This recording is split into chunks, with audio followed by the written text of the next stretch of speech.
Trade talks with the European Union were left on the brink of collapse today after negotiators failed to break the deadlock. The two sides were left at loggerheads over future agreements of fisheries and the regulatory level playing field. After 3 rounds of trade talks, Michel Barnier, the EU's chief negotiator, conceded no progress has been possible in recent weeks. The Frenchman once again accused David Frost, Boris Johnson's lead negotiator, of refusing to enter into a discussion over the bloc's regulatory demands. Mr Barnier told reporters, in a closed meeting with David Frost and all of the UK negotiators, "I said that the round that we've just had was very disappointing." He said the bloc was preparing for all options as the chances of a new no-deal cliff edge dramatically increased.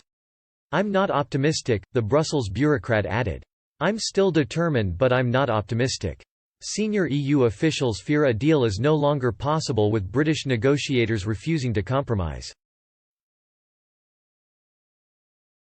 Mr Barnier claimed the government doesn't fully understand consequences of its Brexit decision. He blasted, "It seems to be a real lack of understanding regarding the objective, mechanical consequences of the British choice to leave the single market and customs union." The Frenchman's rant comes after Brussels refused to acknowledge a series of plans set out by British negotiators to break the deadlock. The bloc disregarded UK plans on the so-called level playing field and mutual recognition of standards. UK officials said they encountered similar problems with their EU counterparts being stubborn as in previous rounds of negotiations. A source close to the talks said, "The difficulty we've faced in this round, as in the previous ones, is the difference in principle on some fairly fundamental aspects of the process.